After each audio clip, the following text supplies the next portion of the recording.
Sainte Église du salut céleste, en la communion des saints, en la rémission des péchés, en la résurrection de la chair et à la vie éternelle. Amen. Jéhovah, Jésus-Christ, Saint Michel, Jésus, notre Rédempteur et Sauveur, fait de notre nourriture la volonté de notre Père qui est dans les cieux. Fait de notre nourriture le pouvoir et l'autorité de notre Père qui est aux cieux. Afin que par lui et en lui que nous vivons, que tout ce que nous ferons, ô Jésus, tout ce que nous dirons, ô Jésus, que tout ce que nous accomplissons dans la maison de notre Père, que cela soit conduit par son esprit. Jésus, aide-nous comme tu as aidé tes apôtres. Aide-nous comme tu as aidé le saint prophète Joshua, que nous ne fassions pas notre volonté, mais que nous fassions la volonté du Père qui est dans les cieux. C'est en ton nom que j'ai prié. Amen.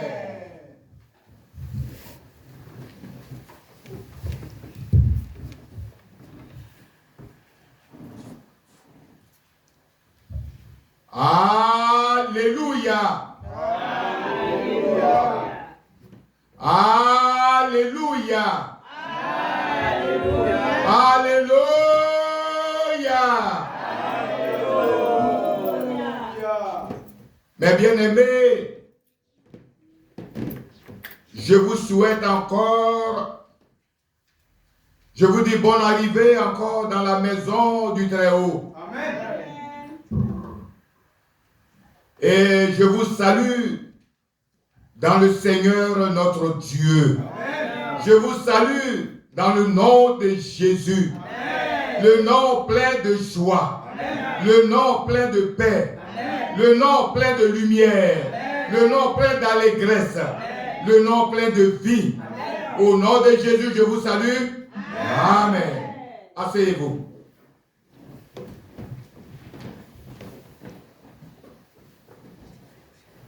Voilà le moment le plus important est arrivé. Soyons tous attentifs à ce moment-là, car tout ce qui est sur la terre est l'image de ce qui est dans les cieux. Amen. Sur la terre, lorsque nous allons rencontrer nos parents ou les directeurs ou les responsables d'une entreprise, ou le maire d'une ville, ou le président de la République, ou un roi.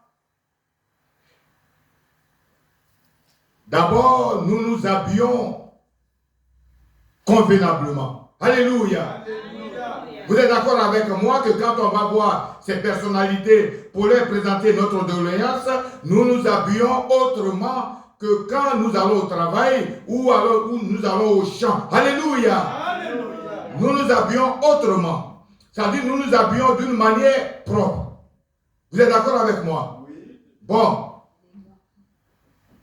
Et donc pour venir devant la face du Très-Haut, le roi des rois, il demande à Moïse, dans le livre d'Exode, dit aux enfants d'Israël de laver leurs vêtements et de se laver eux-mêmes, de se sanctifier avant de se présenter devant ma face.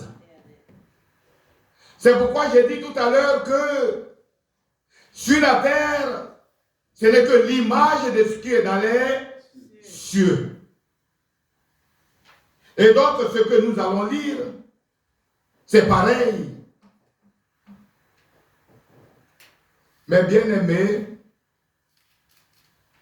et alors, quand on arrive devant le roi, on demande audience. Avant d'entrer, vous vous rappelez d'Esther. Car il y a une loi qui disait, tant que le roi n'a pas tendu son sceptre, tu ne peux pas te présenter devant lui. Alléluia. Alléluia. Et alors, donc, on ne se présente pas devant le roi comme on se présente au marché. On ne vient pas au hasard comme ça devant le vendeur de fruits à pain ou de poissons braisés ou de poissons secs ou d'avocats ou de mangue ou d'igname ou de bananes ou de riz. On ne se présente pas devant le roi comme on se présente devant les vendeurs de condiments. Vous êtes d'accord avec moi? Oui. Et quand on se présente devant le roi, on se présente avec respect. Et voilà, ce matin, vous êtes venus vous présenter devant le roi avec respect.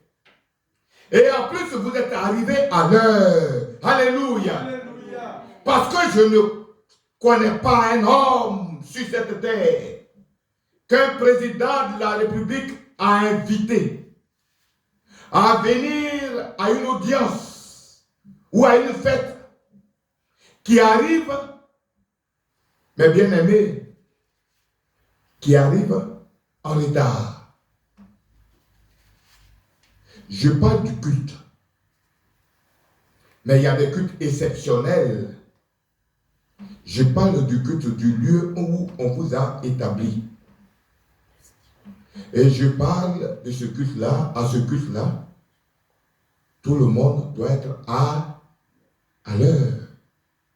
Parce que je ne pense pas que des gens aillent tout le temps en retard dans leur lieu de travail et qu'ils puissent garder leur travail. Vous êtes d'accord avec moi? Tu vas une fois, deux fois, ça va.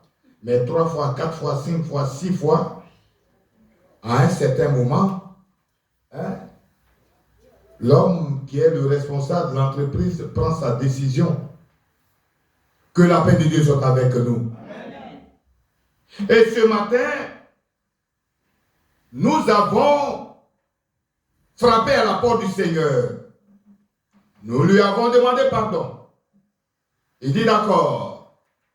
Dans les prières, nous avons tout demandé. Le conducteur a fait le tour de toutes nos vies. Alléluia. Alléluia. Il est sorti d'ici, il est allé chez nous à la maison, dans nos lieux de travail, dans nos villages, partout. Et il est revenu. Alléluia. Alléluia. Et en plus de cela, nous, dans notre prière silencieuse, nous avons demandé des choses. Et maintenant, le roi de gloire va nous répondre.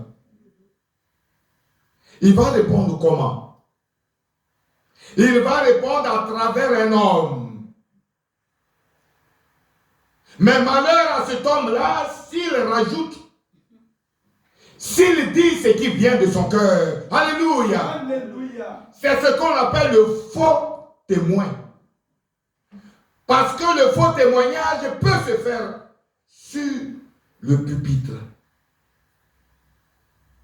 Si tu es le porte-parole d'un roi et que tu profites de ça pour faire introduire ta propre parole à un certain moment, le roi va se fâcher contre toi parce que tu es un faux porte-parole et tu es un faux témoin. Si le roi te fait confiance et il te montre à la montagne pour parler à son nom, et que toi, tu profites pour ajouter ce que toi, tu veux, à un certain moment, tu auras un autre nom. Tu t'appelleras plus fidèle, serviteur. Tu t'appelleras faux témoin. C'est comme ça, les gens se prennent eux-mêmes leur nom. Et c'est comme ça, nous changeons souvent, les hommes changent leur nom. Alléluia. Il change son nom de bon fidèle à faux témoin. Et comme je le dis, s'il ne change pas, le jour où il sera couché, ce sera son dernier nom. Et personne ne pourra le changer. Parce que quand tu es couché, où les hommes t'amènent quand ils veulent, c'est ce nom que tu portes. C'est avec ça que tu te présenteras devant le Seigneur. Alléluia. Vous êtes d'accord avec moi? Celui qui tombe comme étant voleur se présentera devant Dieu comme voleur. Si tu tombes comme étant sorcier ou sorcière, tu te présenteras devant Dieu, devant le Saint, comme sorcier ou sorcière. Si tu tombes et que tu te couches comme étant fidèle, tu te présenteras devant Dieu comme fidèle serviteur ou fidèle servante. Voilà aujourd'hui ce que le Seigneur nous dit. Qu'est-ce qu'il nous dit dans la première lecture qui se trouve dans Nombre 28, 26 à 31?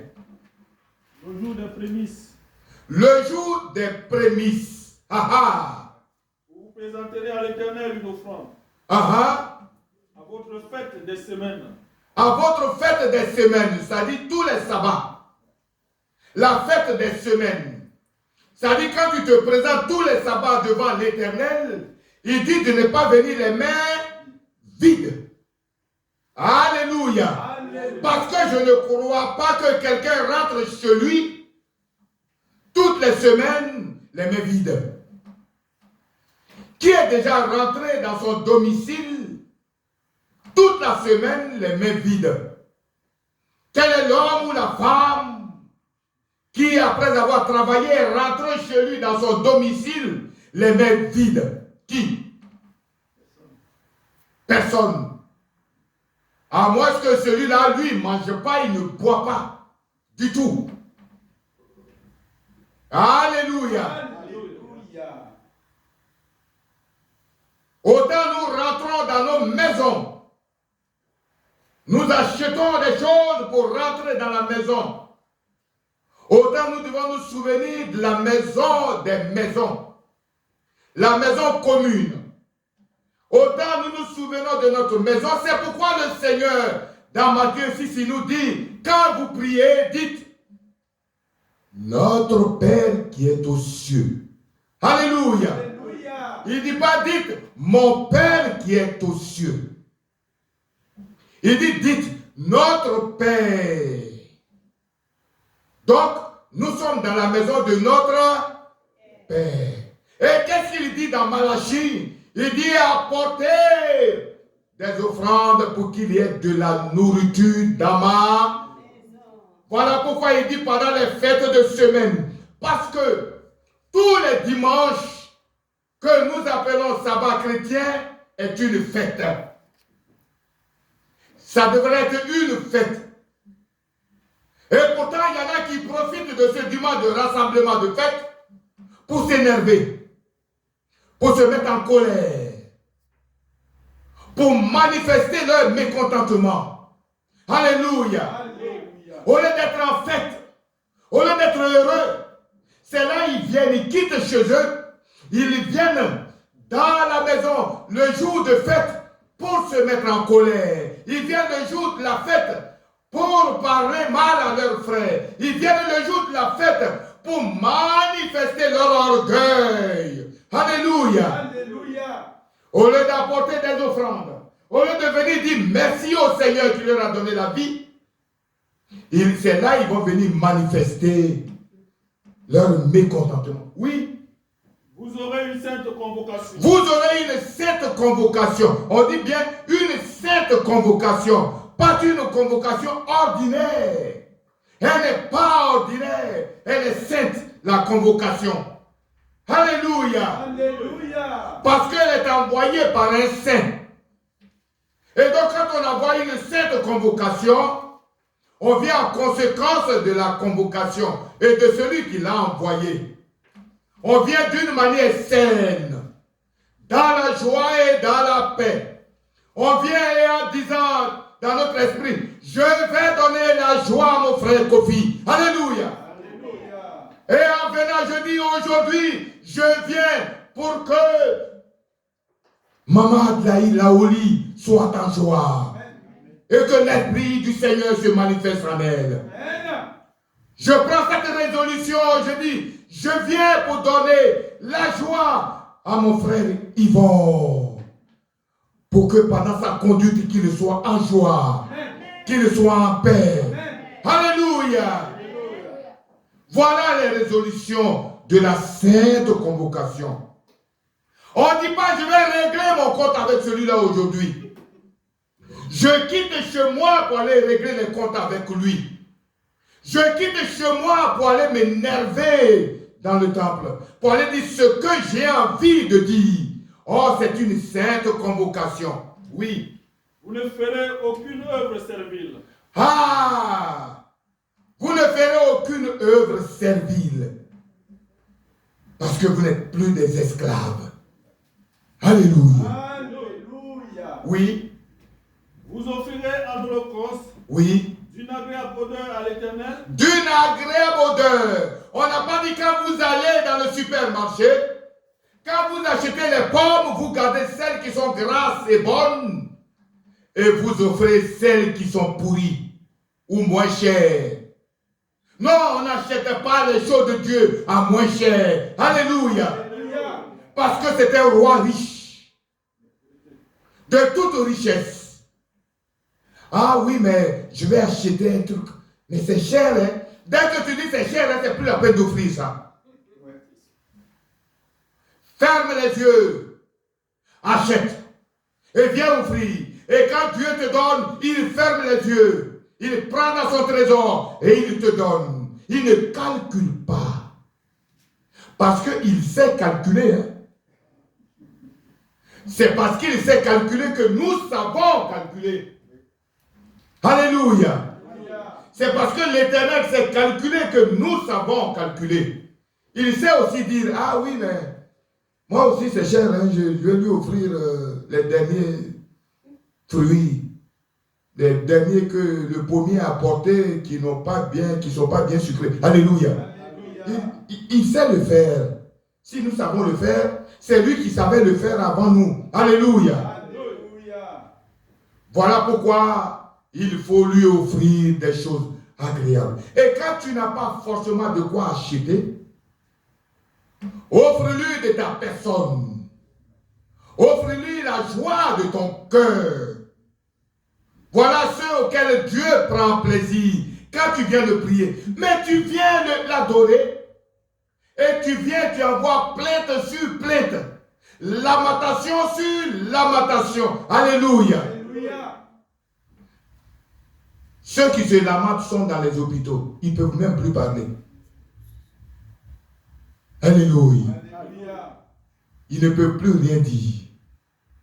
Et c'est ce jour-là, tu viens te lamenter, tu viens être triste. Oh, il dit c'est jour de fête. C'est jour de joie. Oui. 2 jeunes taureaux, un bélier et 7 agneaux d'un an. Oui. Vous y joindrez l'offrande de fleurs de farine pétrie à l'huile. Oui. 3 dixièmes pour chaque taureau. Oui. 2 dixièmes pour le bélier. Merci. Donc voilà le détail de ce que Dieu avait donné au peuple d'Israël et qui nous concerne aussi. Nous aujourd'hui ce n'est pas les taureaux ni les béliers. Nous nous offrons ce qui est aujourd'hui dans le marché. Mais bien aimé, lorsque tu offres quelque chose dans la maison de Dieu, lorsque tu offres de l'argent, il faut faire en sorte que ce que tu offres puisse servir. Il y a un homme de Dieu qui nous l'a appris. C'est mon père Edjemou Blin Jacob. Il dit quand tu offres au moins en matière d'argent, offre le prix d'un paquet de bougies. Pour que ça serve à l'autel ou ça serve à faire des prières d'un fidèle. Mais si la bougie ne coûte même pas 10 centimes et que tu donnes 10 centimes, qu'est-ce qu'on va acheter avec 10 centimes? Alléluia. Offre en argent ce qui peut acheter quelque chose qui peut servir non seulement à l'autel, mais qui peut aussi servir pour ton frère qui n'en a pas. Voilà Voilà comment il faut faire les dons. Les dons, ce n'est pas seulement de l'argent ou du matériel. Les dons, c'est la joie de ton âme. Les dons, c'est ta présence qui donne la joie aux autres. Ça, c'est un don de ta personne. Et chaque semaine, c'est ce qu'on appelle la dîme du temps. Le temps que Dieu te donne sur la terre des hommes, tu donnes ta dîme du temps. Alléluia. Dans le mois, tu viens, tu dis, je donne ma dîme du temps que Dieu m'a offert. Mais en donnant la dîme, comme dit 2 Corinthiens, quand on donne, il faut donner avec joie, sans tristesse ni contrainte. 2 Corinthiens 9 le dit. Vous êtes d'accord avec moi? Oui. Donc, quand tu donnes la dîme de ton temps, de ta personne, il faut que ce soit avec joie et allégresse, sans tristesse ni contrainte. Tu arrives ici, ah, je suis fatigué, vraiment, je suis fatigué, ah, je suis, ah, j'ai cela, oh, alléluia. Tu crois que Dieu, lui, mange, tout le temps? Il n'y a pas, tu vas dire, ah, je glorifie son nom, il m'a mis sur 2 pieds, je suis venu l'adorer. Non, tu adores la fatigue. Et tu es là, tu es en train d'adorer tes problèmes. Puisque c'est d'eux tu parles. Au lieu de dire merci Seigneur. Alléluia. Et tu es là, tu te prosternes devant tes problèmes. Tu te prosternes devant tes difficultés. Et tu les adores. Parce qu'on parle de ce qu'on aime. On parle tout le temps des choses qu'on aime. Si tu aimes le malheur, mais parle tout le temps du malheur et tu verras que le malheur ne quittera pas dans ta maison. Il a dit ça à Caïn quand il a tué Abel. Alléluia. Qui connaît le passage dans Genèse? Quand il a parlé à Caïn, quand Caïn lui a dit, mais mon fardeau est lourd. Hein? Prenez si vous voyez. Moi, je ne vous dis pas le numéro. Hein. Parce que certains croient que c'est en disant le verset. Hein? Parce qu'il y en a qui connaissent le numéro d'une maison, l'adresse même de la maison. Par exemple, le numéro de la présidence, la République, mais ils n'arrivent pas à y entrer. Pourquoi? Parce qu'ils ne remplissent pas les conditions. C'est pas parce que tu connais le numéro que tu dis le numéro par cœur que le royaume des cieux va être ouvert pour toi. Non. L'Éternel dit à Caïn. L'Éternel dit à Caïn. Où est ton frère? Où est ton frère? Après il répondit. Caïn répondit. Je ne sais pas. Je ne sais pas. Suis-je le gardien de mon frère? Voilà, avec arrogance, il répond à son créateur. Suis-je le gardien de mon frère? Et il dit, qu'as-tu fait? Qu'as-tu fait? La voix du sang de ton frère crie de la terre. La voix du sang de ton frère crie vers moi. C'est pourquoi je dis, dans l'homme, il y a 3 compartiments. Il y a l'esprit de Dieu, dans tout homme, qu'il soit bon ou mauvais. Il y a l'âme qui est le sang. Chaque homme a son âme, c'est le sang, c'est son sang. C'est pourquoi les scientifiques disent chaque personne a son ADN. Même des jumeaux nés d'une même femme. Chacun a son ADN. Alléluia. Donc le sang de l'homme, c'est l'âme de l'homme. Et il y a la chair, le bâtiment qui nous permet de tenir debout. Alléluia. Que moi j'appelle souvent le condamné à mort. Parce que lui connaît sa fin. Alléluia. Oui. Maintenant, tu seras maudit de la terre qui a ouvert, tu seras maudit de la terre. Qui a ouvert sa bouche pour recevoir la main, le sang de ton frère. Qui a ouvert sa bouche pour recevoir l'âme et le sang de ton frère. Ta main, le sang de ton frère. Oui. Quand tu cultiveras le sol, oui, il ne te donnera plus de richesse. Ah. Tu seras errant et vagabond sur la terre. Voyez-vous toutes les sentences? Oui. Caïn dit à l'Éternel. Malgré toutes ces sentences, il dit à l'Éternel. Mon châtiment est trop grand pour être supporté. Ah. Oui. Mon châtiment est trop grand pour être supporté.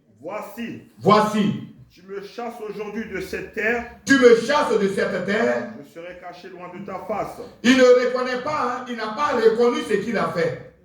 Il ne dit pas, ah oui, c'est vrai, Père, j'ai péché. Pardonne-moi. Non. Il parle de lui. Il parle de ses satances. Il ne parle pas de celui qui ne vit plus. Alléluia. Lui, il parle de sa personne à lui. Il défend sa cause. Et pourtant, il vient de commettre un meurtre. Et beaucoup sont comme ça dans l'église. Alléluia. Alléluia. Ils ne parlent que d'eux. Ils ne pensent que pour eux. Ils ne pensent pas aux autres. Oui. Je serai errant et vagabond sur la terre et quiconque me trouvera me tuera. Quiconque me trouvera me tuera. Caïn continue à penser à lui. L'Éternel lui dit. L'Éternel lui dit. Si quelqu'un tuait Caïn. Si quelqu'un tuait Caïn. Caïn serait vengé 7 fois. Caïn serait vengé 7 fois. Voyez-vous, c'est pourquoi dans la maison du Seigneur, quel que soit le comportement de quelqu'un, on ne le chasse pas de la maison de Dieu. On l'aide à se transformer. Amen. Alléluia. Alléluia. Car si quelqu'un s'est sali, on dit va au bord de l'eau. Et quand il s'est sali et puis tu te dis éloigne-toi de l'eau, il va se laver comment? Hein? La sainte maison de Dieu, c'est la source d'eau. C'est là nous venons nous laver spirituellement. C'est là Dieu lave nos cœurs. Parce que c'est du cœur va le péché. Et qu'est-ce qui lave nos cœurs? C'est la parole de Dieu. Ce n'est pas les eaux sanctifiées. Oui, continue.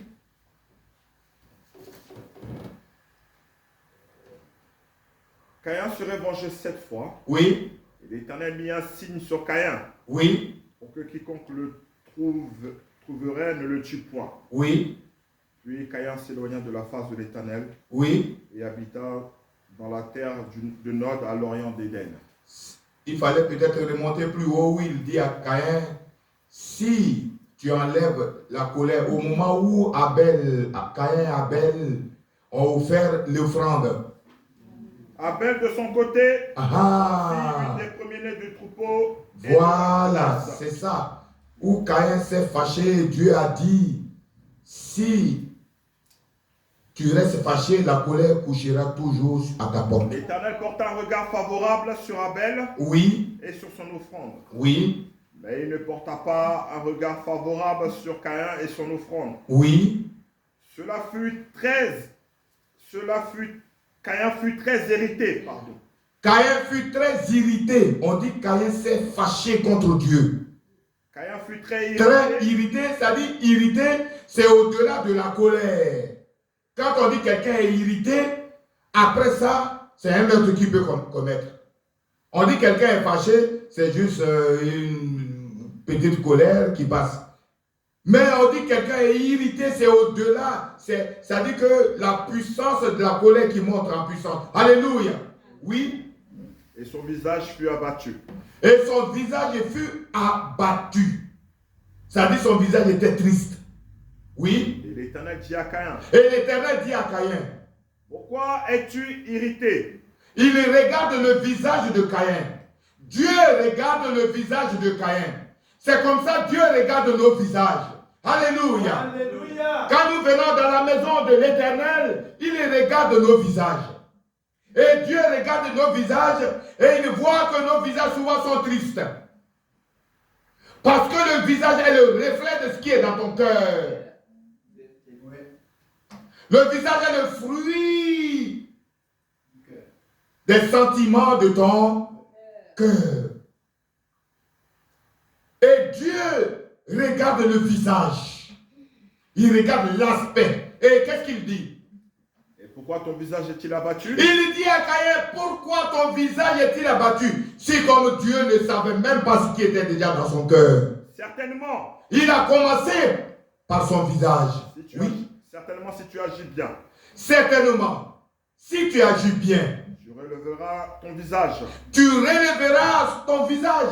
Ça dit que au lieu de m'offrir des choses par habitude ou des choses que toi-même tu ne mangeras pas, au lieu de m'offrir des choses qui sont sales, si tu m'offres des choses qui sont propres, si tu m'offres des choses qui sont chères, alléluia, alors tu relèveras ton visage. Des choses qui te tiennent à cœur, des choses que toi-même, quand tu l'achètes, tu dis oui, cette chose-là, je l'ai vraiment acheté avec mon bien pour mon Dieu. Oui.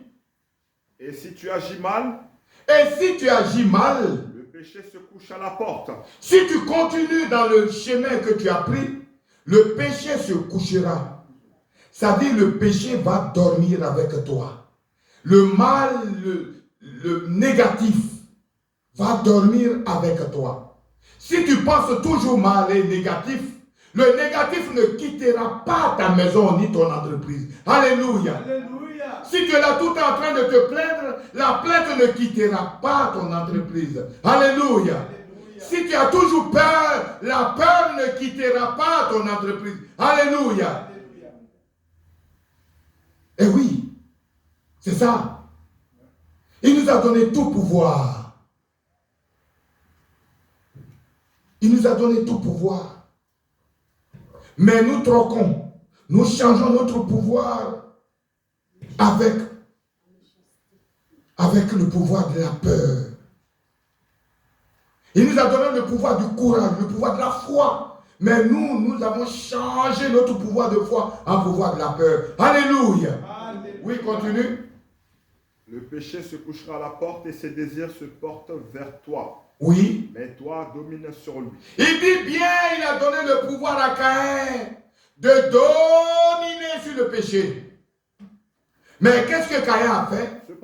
Cependant, Caïn adressa la parole à son frère.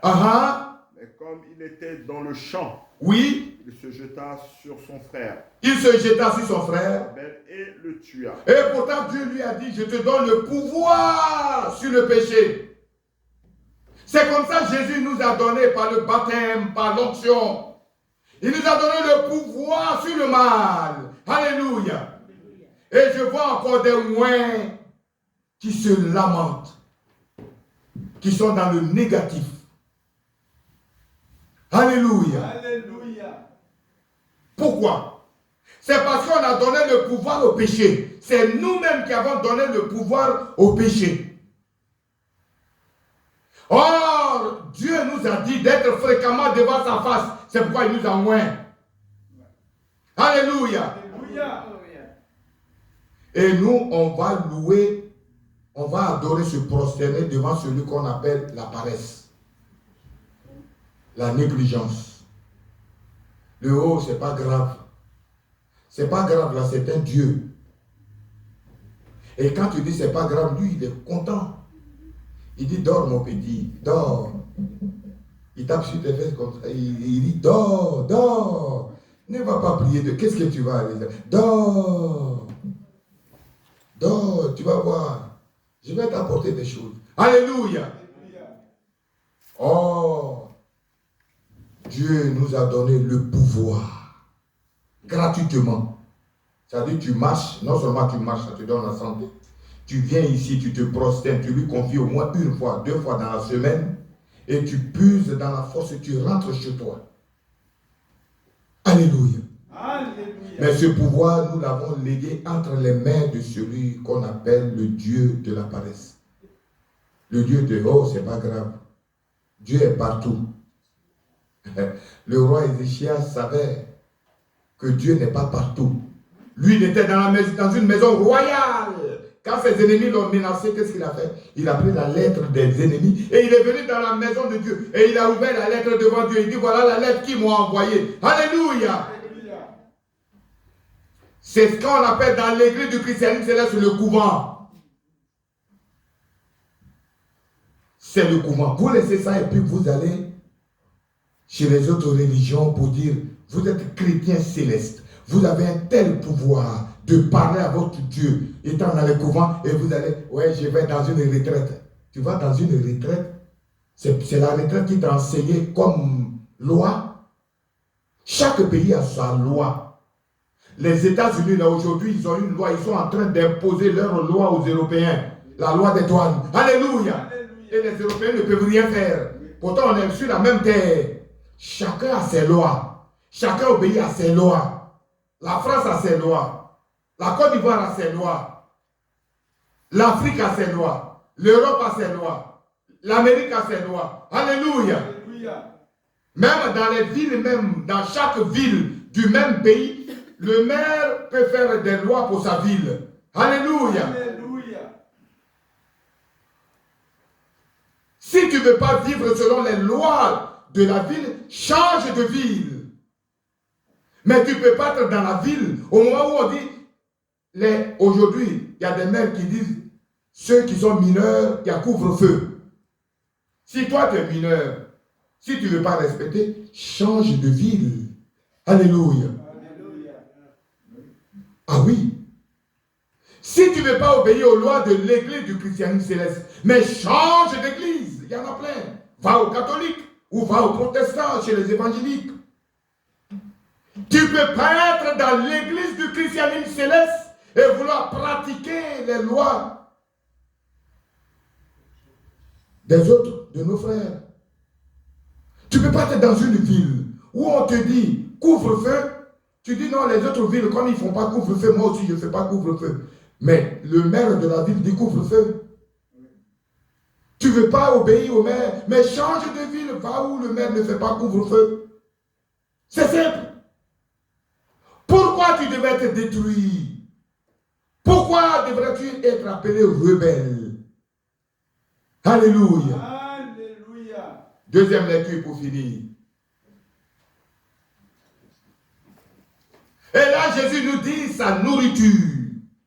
Ce qu'il mange, lui, c'est de faire la volonté de son Père qu'il a envoyé. Et c'est ici, dans l'église du christianisme céleste, que Jésus t'a envoyé. Il ne t'a pas envoyé aux catholiques. Il ne t'a pas envoyé chez les témoins de Jéhovah, ni chez les musulmans. Il ne t'a pas envoyé chez les évangéliques. Il t'a envoyé dans l'église du christianisme céleste, où on ne boit pas l'alcool, où on ne fume pas de la cigarette ou de la drogue. Alléluia. Alléluia. Tu es dans la même église et tu bois. Mais c'est simple, quitte l'église et va où on boit. Aux catholiques, on boit. Tu peux aller là-bas pour louer Dieu et boire et fumer. Pourquoi restes-tu là pour défier Jésus? Parce que c'est lui que tu défies. C'est lui qui a envoyé l'église, qui a envoyé ses lois dans cette partie de ce pays. Je ne sais pourquoi je dis, chaque pays a ses lois. Tu es ici, tu as une carte d'identité française. Mais si tu vas aux États-Unis, si tu n'as pas la carte verte, on te fait sortir, même avec ta carte d'identité française. Alléluia. Vous êtes d'accord avec moi, non? Qui pourra aller rester en Russie avec la carte d'identité française seulement? Poutine va te mettre dehors. Si tu vas en vacances, oui. Mais tu ne peux pas demeurer tout le temps comme les habitants de ce pays-là si tu n'as pas cela. Si tu quittes la Côte d'Ivoire et que tu viens ici, tu n'as pas la carte de séjour ni la carte d'identité française. Est-ce que tu es en règle? Non. C'est pareil. Tu es dans l'église du christianisme céleste. Et, oui, continuez. Allez-y. Jésus leur dit. Jésus leur dit. Ma nourriture est de faire. Il dit aux chrétiens célestes. Moi, je parle de l'église du christianisme céleste parce que c'est dedans je suis. Je ne peux parler que de ce que je connais. Il dit sa nourriture. Ça dit de la manière dont nous on va au marché pour acheter de quoi manger. Et chaque jour on prend un petit déjeuner, dîner, souper, tout.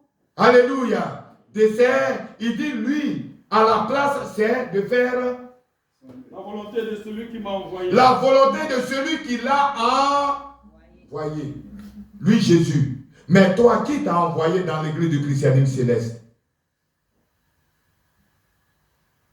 Lui, c'est son Père qui l'a envoyé. Mais toi, qui t'a envoyé? Si c'est Jésus qui t'a envoyé, il a dit au saint prophète au chauffage ce que nous devons faire. Donc notre nourriture devait être de faire la volonté de Jésus et non notre volonté. D'appliquer la sagesse de Jésus et non notre propre sagesse et nos connaissances. Alléluia. Sinon, va. Là où tu veux pratiquer, va. Je dis aux catholiques, on mange du cochon. Aux catholiques, on boit de l'alcool. Aux catholiques, on fume. Pourtant, Dieu les exauce. Hein? Alléluia. Tu peux y aller. Si tu veux boire, fumer, te droguer, tu peux y aller. Si tu veux porter des chaussures pour rentrer dans le lieu d'adoration, tu peux y aller. Chez les évangéliques, chez mes frères, ils rentrent avec des chaussures. Dieu les exauce. Mais nous, il dit pour nous exaucer, il faut que nous rentrons dans son lieu saint avec pieds nus. Alléluia. Alléluia. Il dit pour nous exaucer, il faut que nous ne buvons pas, nous ne fumons pas, nous ne prenons pas de la drogue. Et il faut que nous venions dans son temple avec humilité et avec justice et avec joie. Amen. Oui, continue. Et d'accomplir son œuvre. Et d'accomplir son œuvre. Merci. Voilà, mes bien-aimés, le message que le Seigneur a mis à mon cœur que je devais vous dire aujourd'hui. Ce n'est pas un jugement. Je ne suis pas juge. Je ne suis qu'un témoin. Car le témoin n'est pas juge. Il n'est même pas l'avocat pour défendre. Le témoin, le juge, c'est celui qui donne les sentences. Soit il libère, soit il condamne. L'avocat défend la cause. Moi, je ne suis qu'un témoin dans ce tribunal. Alléluia. Alléluia. Et donc, j'ai dit ce que le Seigneur a mis à mon cœur. Que son nom soit béni. Amen. Et mon intention n'est pas de blesser qui que ce soit. Mon intention est de dire ce qu'il m'a dit de transmettre. Et j'ai dit ce que je devais dire pour que son nom soit glorifié. Amen. Moi aussi, ma nourriture, c'est de faire sa volonté et non la volonté d'un homme. Que la paix soit en ce lieu. Amen. Que la paix soit là où tous ceux qui ont entendu cette prédication. Amen. Que la vie et la joie soient. Amen. Au nom de Jésus. Amen.